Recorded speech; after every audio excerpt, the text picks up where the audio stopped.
film diawali dengan flashback tentang masa kecil Joy, yaitu sang pemeran utama. Hidupnya yang bahagia bersama dengan sahabatnya yang bernama Jackie, kakak tirinya yang bernama Peggy, kedua orang tuanya dan juga neneknya. Joy kecil adalah seorang anak yang imajinatif, kreatif dan sangat cerdas. Joy kecil pandai menciptakan sesuatu dan ia pun memamerkan hasil karyanya berupa istana kertas dan burung-burung ajaibnya kepada kakak tirinya itu. Tapi kini Joy sudah dewasa dan memiliki dua orang anak. Joy tinggal bersama dengan nenek dan kedua anak serta dengan ibunya.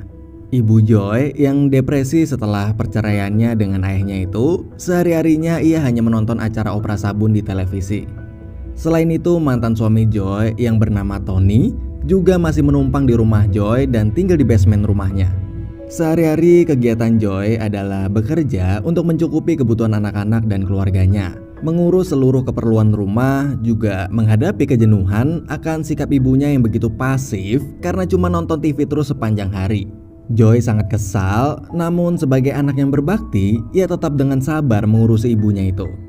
Tapi meskipun begitu, Joy masih memiliki neneknya yang sangat baik padanya dan selalu mendukung setiap keputusan yang diambil Joy. Sejak kecil juga, Joy bisa dibilang lebih dekat sama neneknya itu daripada kedua orang tuanya sendiri. Lalu saat mereka bertiga sedang asik nonton TV, Joy kaget saat tiba-tiba ayahnya datang ke rumahnya diantar oleh Sharon, yaitu istri barunya. Ternyata ayah Joy dan Sharon itu memutuskan untuk berpisah karena Sharon merasa sudah nggak lagi bisa hidup bersama. Joy pun langsung panik karena menurutnya sangat mustahil bahwa ayah dan ibunya yang sudah bercerai itu harus kembali tinggal serumah.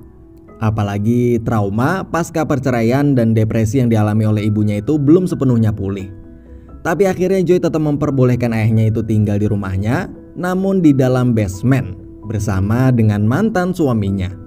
Sesampainya di basement, mantan suami Joy yang bernama Tony itu sedang asik bernyanyi. Tony yang sejak awal pacaran dikenal Joy sebagai seorang penyanyi, ternyata sampai sekarang dia masih memiliki obsesi menjadi seorang penyanyi terkenal dan tetap berlatih sepanjang waktu.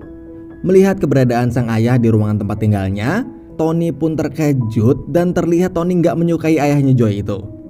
Tony dan mantan ayah mertuanya itu memang tak pernah cocok sejak awal karena perbedaan sifat mereka dan karena ayah Joy yang sering memandang impian Tony itu adalah impian yang muluk-muluk dan tak mungkin tercapai. Akhirnya adu mulut pun terjadi antara Tony dan Rudy itu. Sehingga Joy harus mengambil sebuah tisu gulung untuk membatasi area tidur Tony dan Rudy. Nah setelah itu Joy kembali lagi ke atas dan bersiap untuk pergi kerja. Kita flashback sedikit ke masa lalu. Joy di masa muda, yang mana ia sedang pergi ke sebuah pesta di mana Joy bertemu dan berkenalan dengan Tony untuk pertama kalinya. Di situ Joy pun terpesona dengan aksinya si Tony di atas panggung. Setelah itu mereka berdua pun ngobrol di sebuah ruangan dan Tony menceritakan tentang dirinya pada Joy serta mimpinya untuk suatu hari bisa menjadi musisi terkenal.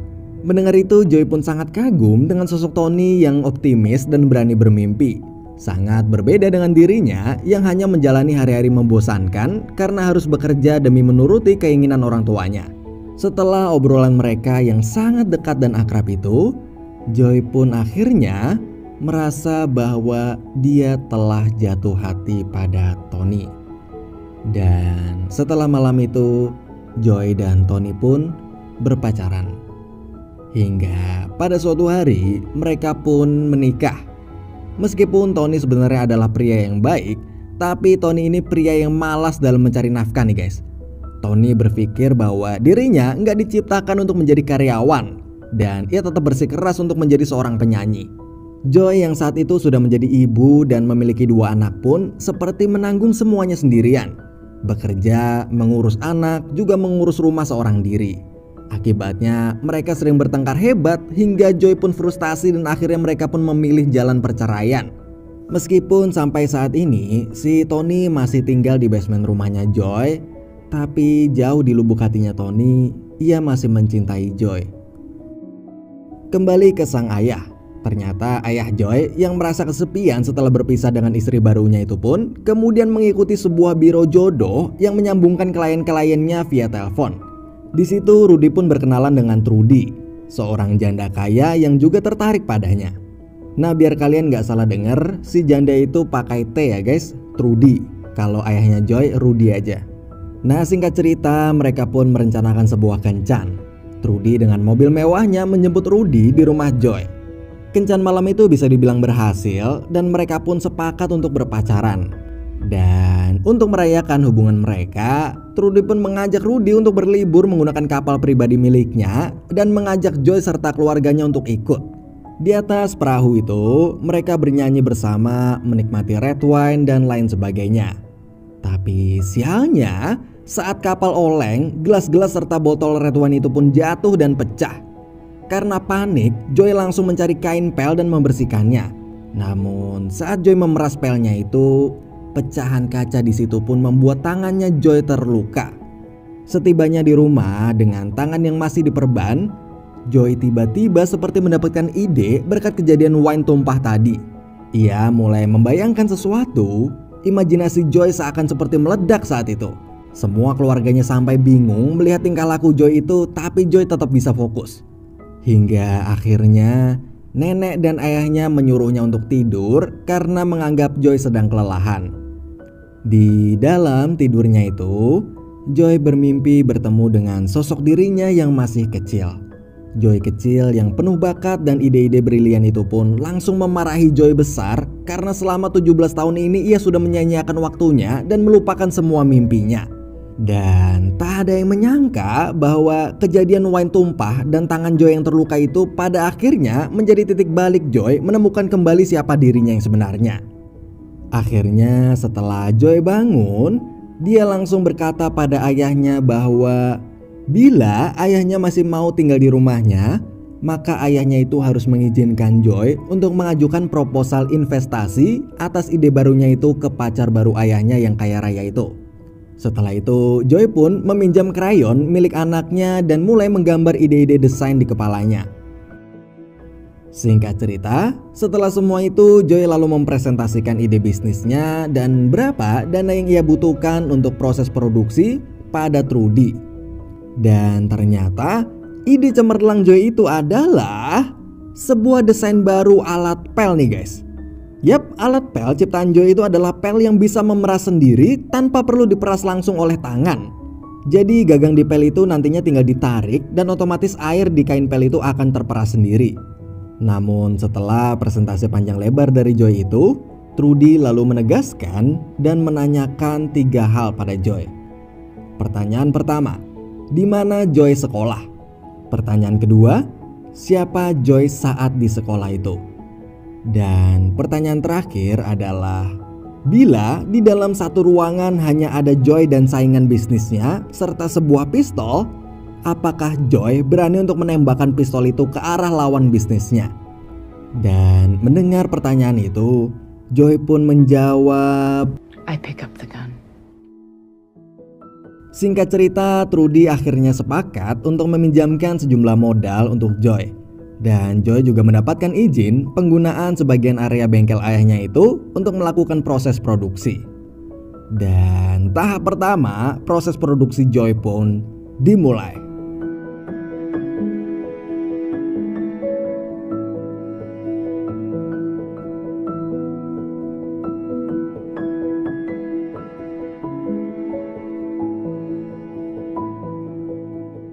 Setelah itu Joy segera mencoba memasarkan produknya ke toko-toko yang biasanya ia datangi untuk belanja keperluan rumah tangga.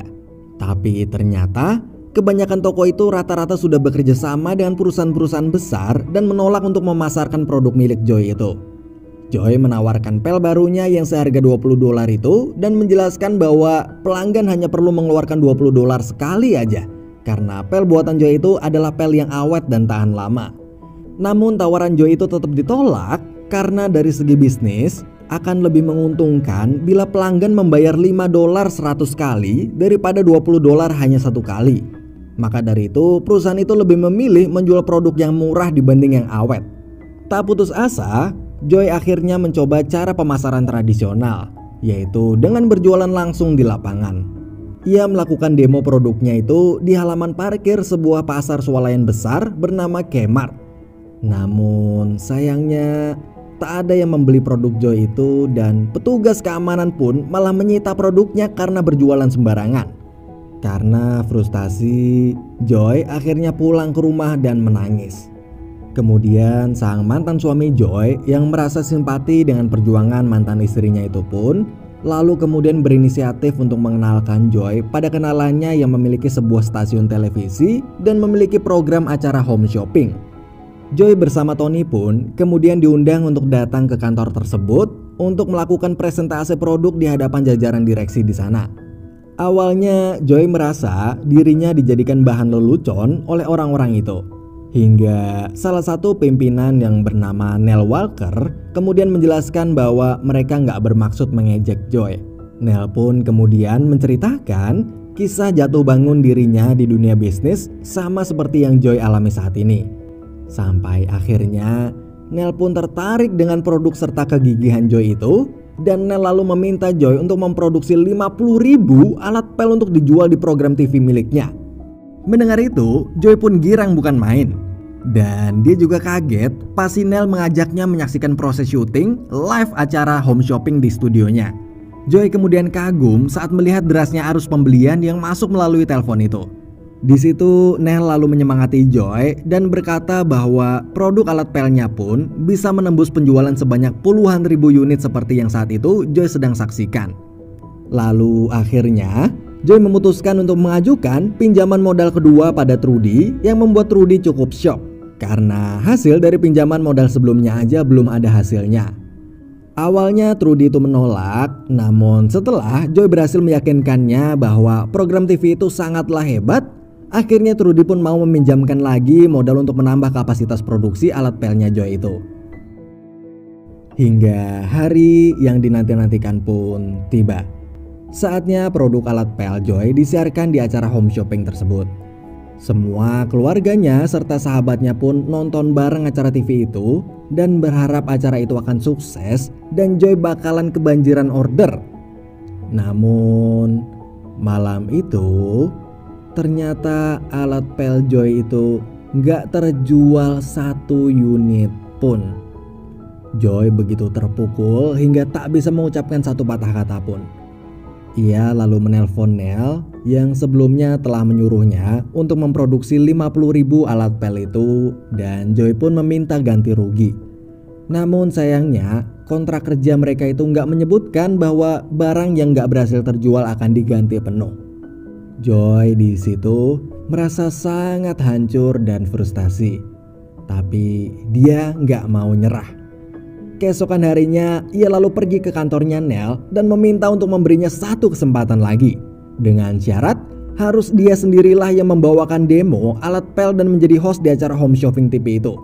Tapi Nell langsung menolaknya karena bagaimanapun juga orang yang gak biasa di depan kamera yang dipenuhi dengan lampu-lampu menyilaukan pasti akan langsung gugup dan justru malah bisa merusak acaranya.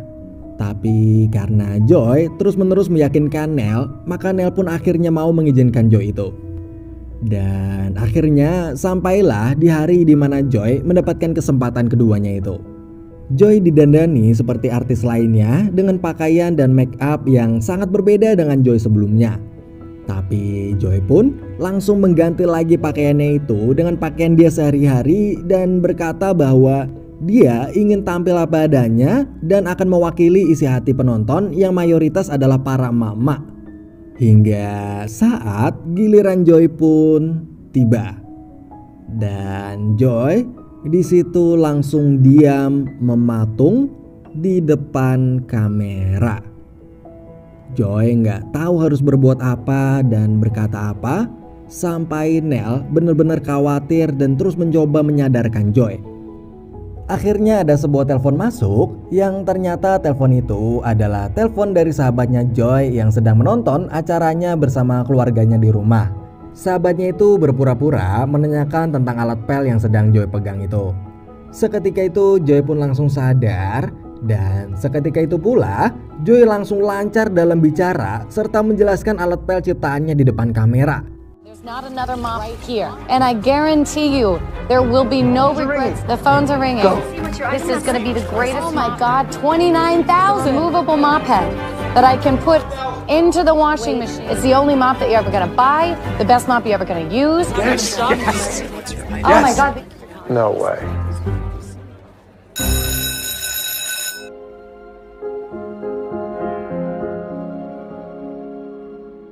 Dan setelah sesi Joy itu selesai, Joy benar-benar senang bukan main dan sangat berterima kasih pada Nell. Hari demi hari pun berlalu, bisnis Joy terus dan terus melesat naik tajam. Hingga saat di suatu acara, angka pemesanan pel si Joy itu menembus angka 90.000 kali dipesan. Tapi setelah selesai acara itu, Joy lalu mendapatkan kabar bahwa neneknya telah meninggal dunia. Joy pun merasa sangat syok karena dari dulu cuma neneknya lah yang menjadi satu-satunya orang yang percaya bahwa Joy akan menjadi perempuan hebat itu telah pergi meninggalkannya.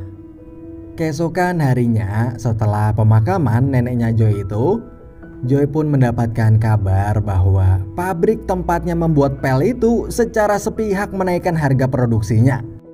Jadi pabriknya ada dua nih guys.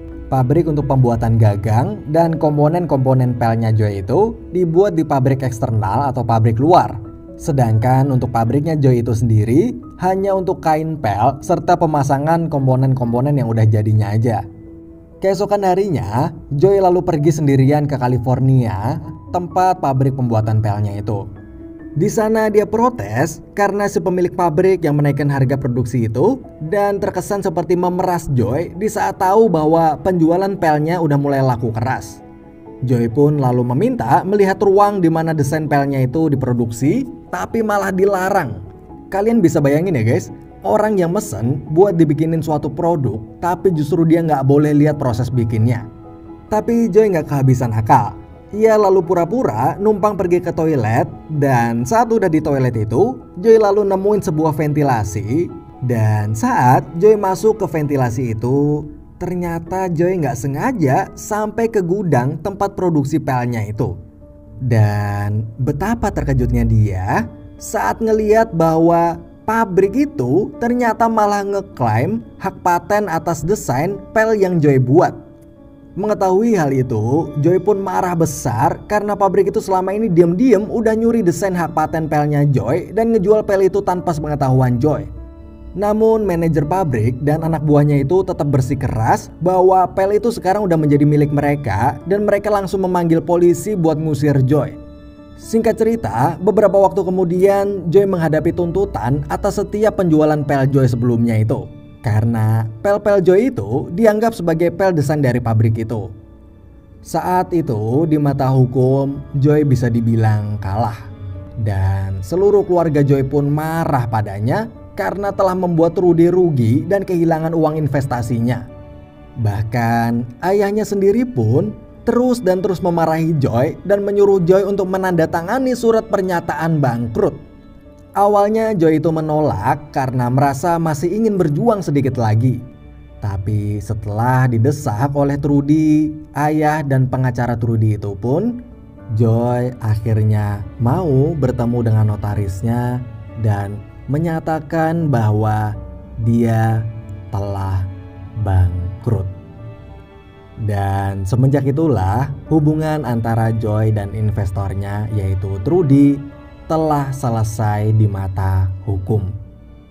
Joy kini hanya tinggal sendirian.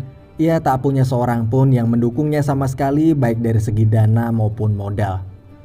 Sekilas Joy terlihat ingin menyerah, tapi ternyata Joy masih juga belum menyerah.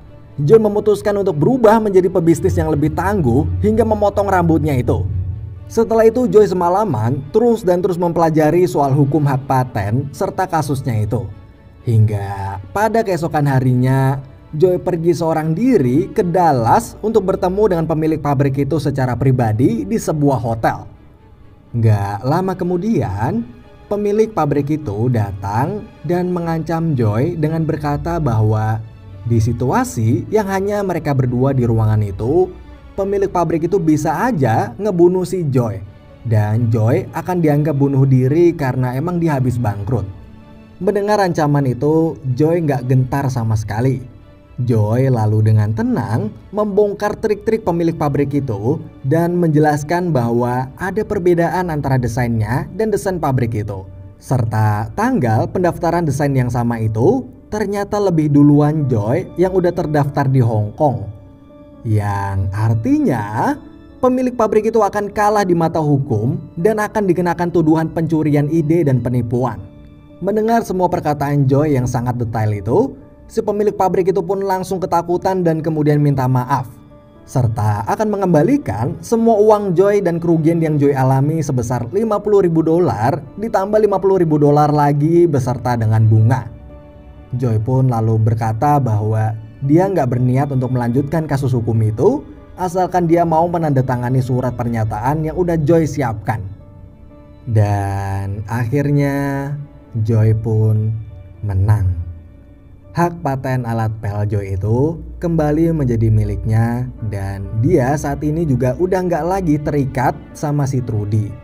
Artinya penjualan pel yang masih bisa terus berlanjut ke depannya itu pun sepenuhnya menjadi miliknya Joy sendiri. Dan film pun berakhir.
Bismillahirrahmanirrahim. Assalamualaikum warahmatullahi wabarakatuh.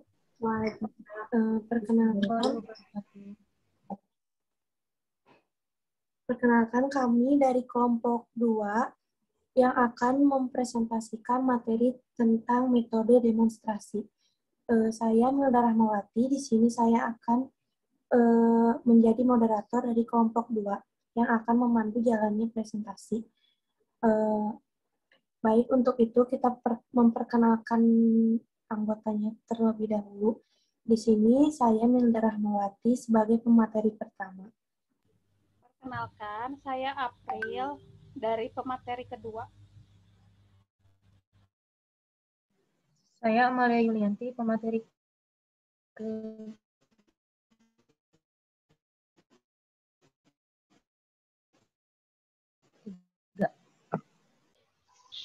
Saya Anissa Fadila Nurhaita.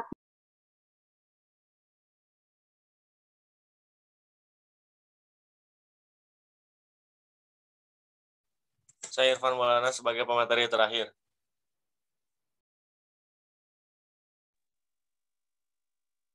Saya Dewi Benita sebagai pemateri ketujuh.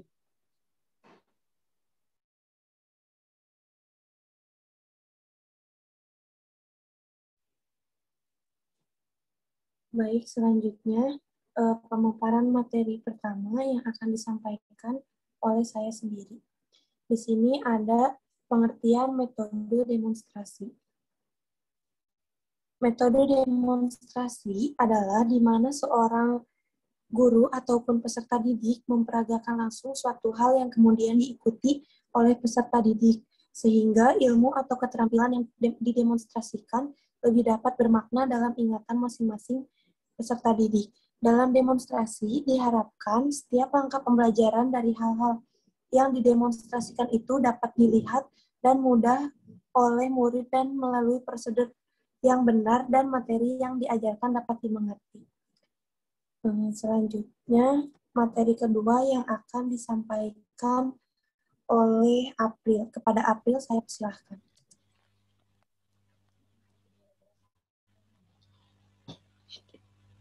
Terima kasih kepada moderator.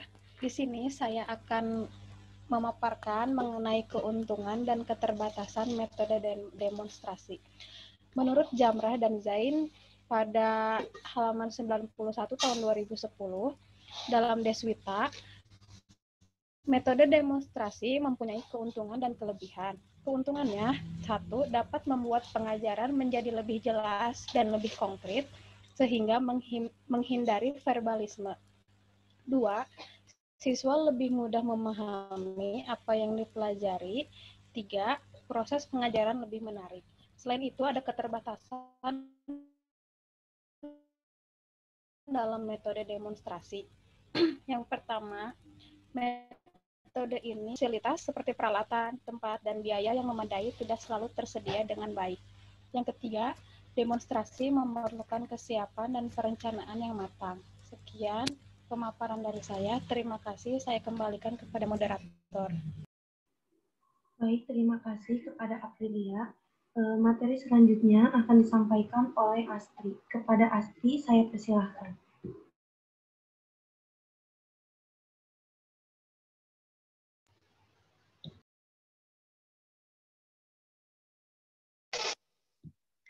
Baik, terima kasih kepada moderator yang telah memberikan kesempatan kepada saya untuk menyampaikan materi selanjutnya. Di sini saya akan menyampaikan materi tentang jenis-jenis metode demonstrasi. Menurut gelaran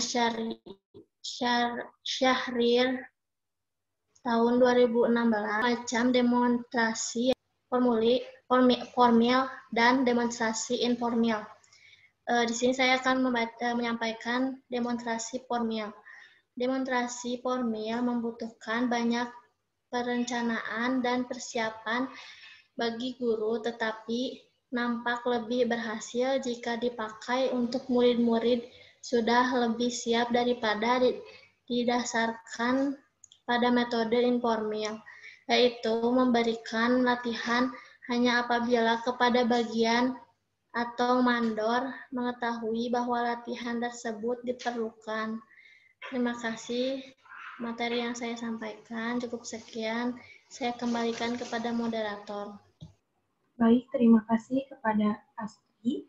Materi selanjutnya yang akan disampaikan oleh Anissa Fadila. Kepada Anissa, saya persilahkan.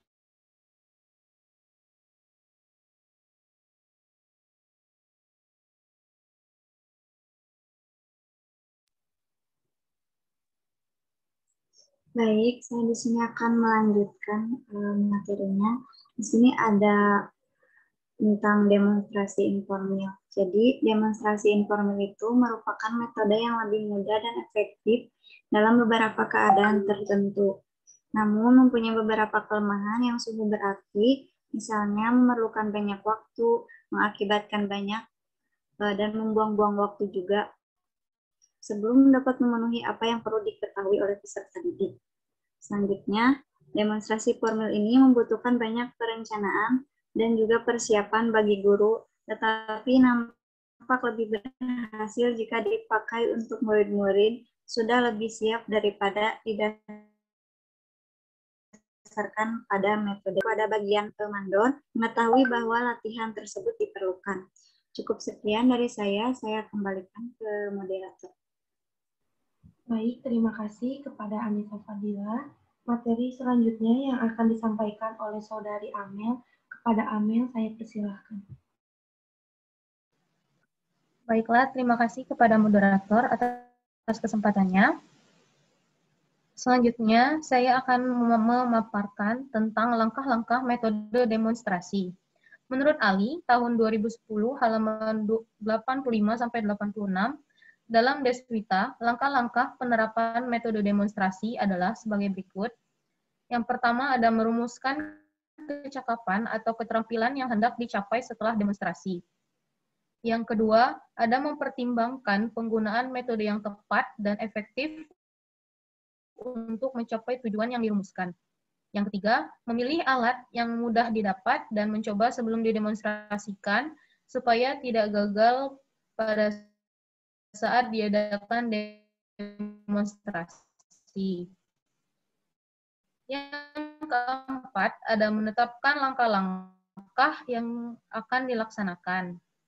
Yang kelima, memperhitungkan waktu yang telah disediakan. Akhir ada membuat. Sekian materi yang bisa saya sampaikan. Saya kembalikan kepada moderator. Terima kasih. Baik, terima kasih kepada Saudari Amel. Materi selanjutnya yang akan disampaikan oleh Saudari Dewi. Kepada Dewi, saya persilahkan.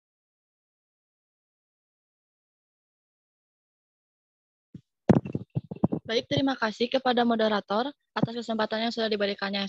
Saya pemateri akan menjelaskan tentang cara menilai metode demonstrasi. Cara menilai metode demonstrasi, hal-hal perlu diperhatikan agar penerapan metode demonstrasi dapat belajar dengan baik. Adalah sebagai berikut. 1. Persiapkan alat-alat yang diperlukan. 2. Guru menjelaskan kepada anak-anak apa yang direncanakan dan apa yang akan dikerjakan. 3. Guru mendemonstrasikan kepada anak-anak secara perlahan-lahan serta memberikan penjelasan yang cukup singkat. 4. Guru mengulang kembali selangkah demi selangkah dan menjelaskan alasan-alasan setiap langkah. 5. Guru menugaskan kepada siswa agar melakukan demonstrasi sendiri langkah cukup secara moderator. Baik, terima kasih kepada Saudari Dewi yang telah memaparkan materinya. Selanjutnya, materi yang akan disampaikan oleh Saudara Irfan. Kepada Irfan, saya persilahkan. Terima kasih kepada moderator. Di sini saya akan menjelaskan tentang tahapan dari hasil metode demonstrasi. Yang pertama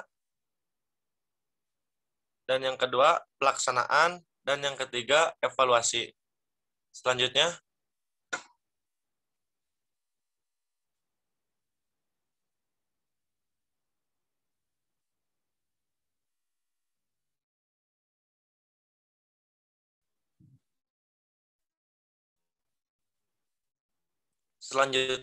ada ilustrasi metode demonstrasi. Metode pembelajaran demonstrasi dapat diterapkan pada mata pembelajaran matematika. Sebelumnya akan dijelaskan terlebih dahulu apa yang disebut bangun ruang dan selanjutnya bagaimana metode demonstrasi tersebut diterapkan. Siswa memperhatikan dan selanjutnya dapat mendemonstrasikan apa yang akan dipelajarinya. Sekian paparan dari saya kembalikan kepada moderator.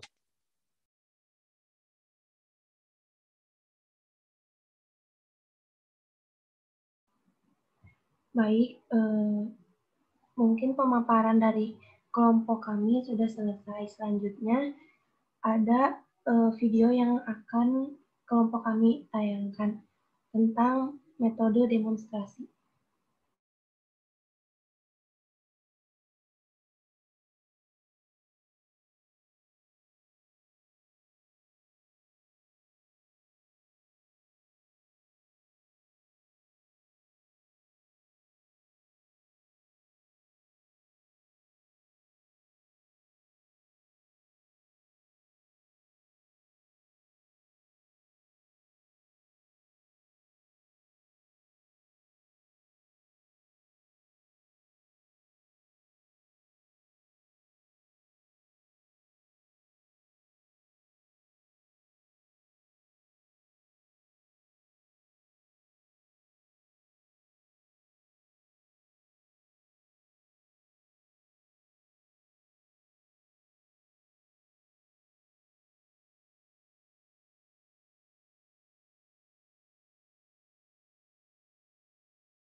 Mohon maaf, Ibu Moderator, suaranya tidak ada. Dengan pokok bahasan yang sedang disajikan. Nah, ini angkatan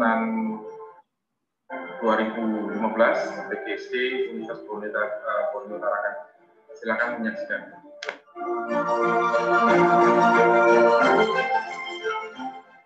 Perkenalkan, nama saya Nasir, saya adalah mahasiswa Universitas Tarakan. Program studi pendidikan di sekolah dasar. Dalam penampilan kali ini, saya akan menggunakan metode demonstrasi untuk memberikan materi mengenai keputusan bersama.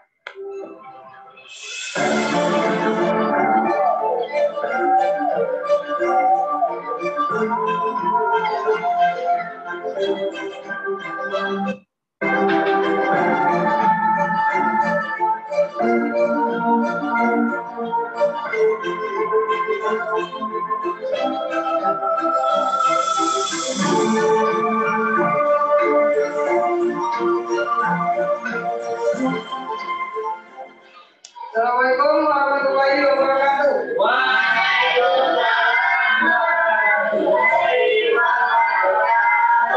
Apa kabar semuanya? Alhamdulillah ya, kita mulai pelajaran ini.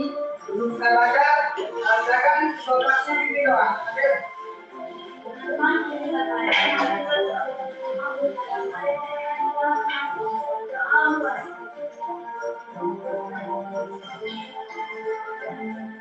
Apa ada yang tidak hadir hari ini? Alhamdulillah ya, semua sehat bisa hadir hari ini. Siapkan alat tulisnya dan alat buku-bukunya untuk belajar hari ini. Kata yang berhubungan dengan pemilihan bersama. Ada yang coba jelaskan bagaimana kamu dipilih? Hari ini kita akan belajar tentang bentuk-bentuk keputusan bersama. Semangat ya. Yang pertama itu tujuan pembelajaran kita hari ini. Coba ada yang baca. Karena itu yang kita akan bahas yang pertama adalah keputusan bersama. Apa itu keputusan bersama? Jadi keputusan bersama itu adalah keputusan yang diambil oleh beberapa orang. Selanjutnya baru akan dibagi kalian agak kencang sedikit.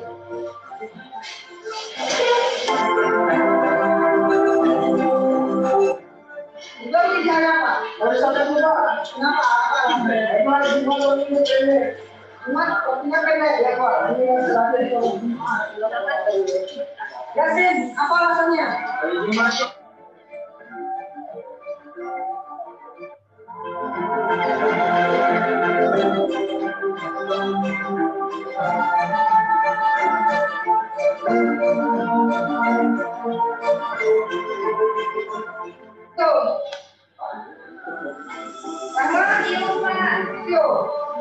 Lawan Pak.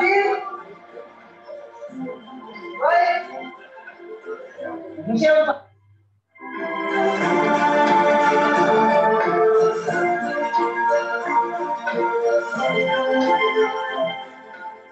Oke, itu dilakukan jika musyawarah merupakan tidak sampai kelompoknya. Paham? Oke, kembali semua dulu.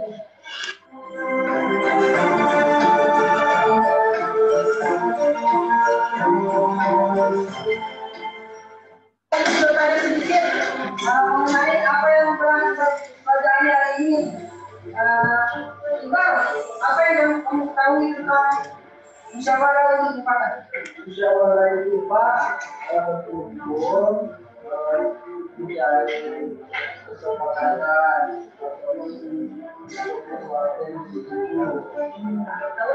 Pak.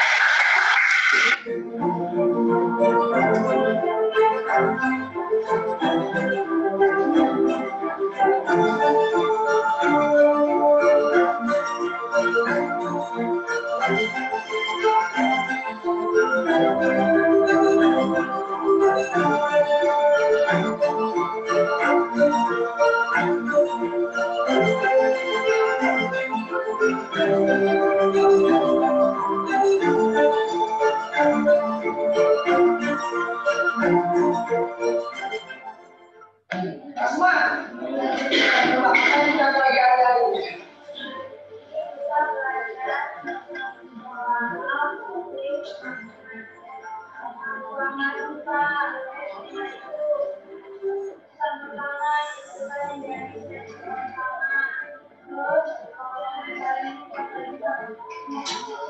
Baik, makan. Ya, Pak.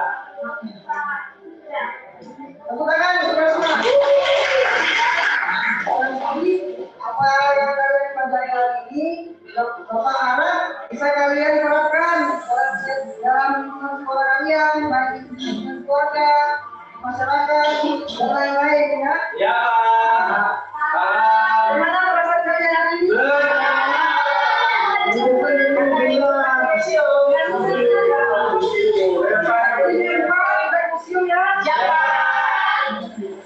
Dan pembelajaran kita hari ini Bapak sudah selesai. Kurang dan lebihnya mohon maaf. Oke, coba Roy makin berdoa. Tuhan, kita pulang pada pulang mulai.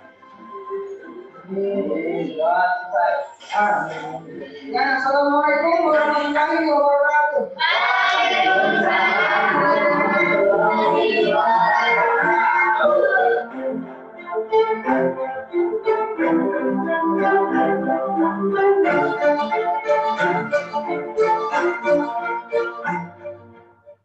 Adapun kelebihan dan kelemahan dalam penggunaan metode demonstrasi, yang pertama itu kelebihannya yang pertama, peserta didik memahami objek yang sebenarnya. Yang kedua, peserta didik dibiasakan bekerja secara sistematis. Yang ketiga, peserta didik lebih mudah memahami apa yang dipelajari. Dan yang keempat, peserta didik dirangsang untuk aktif, mengamati, menyelesaikan teori dengan kenyataan, dan mencoba melakukannya sendiri. Adapun kekurangannya yang pertama itu, fasilitas seperti peralatan, tempat, biaya yang memadai tidak selalu tersedia dengan baik. Demonstrasi memerlukan kesiapan dan perencanaan yang matang. Apabila kekurangan alat peraga, maka metode ini kurang efektif untuk dilakukan. Adapun saran dari saya untuk menggunakan metode demonstrasi ini, dalam penggunaan metode ini harus memerlukan kesiapan dan perencanaan yang sangat matang. Keterampilan khusus dan alat peraga atau media harus terpenuhi untuk mencapai tujuan pembelajaran. Saya Nasruddin, terima kasih.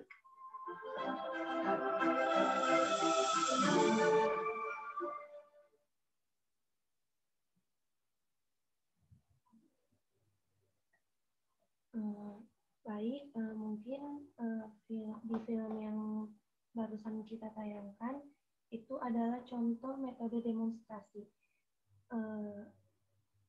Kesimpulan dari metode demonstrasi kelompok 2 ini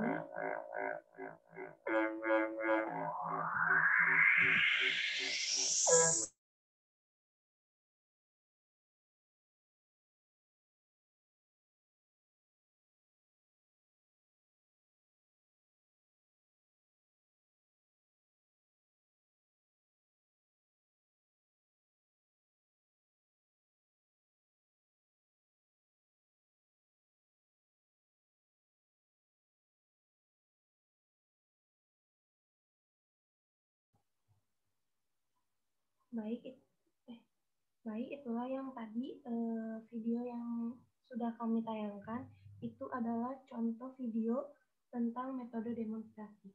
Di sini saya akan menyimpulkan apa itu metode demonstrasi. Metode demonstrasi adalah metode penyajian bahan pelajaran dengan mempergunakan dan mempertunjukkan kepada siswa tentang suatu proses, situasi, atau benda tertentu, baik yang sebenarnya atau hanya sebagai tiruan. Mungkin presentasi dari kelompok 2 ini sudah selesai. Mohon maaf apabila ada kesalahan. Wassalamualaikum warahmatullahi wabarakatuh.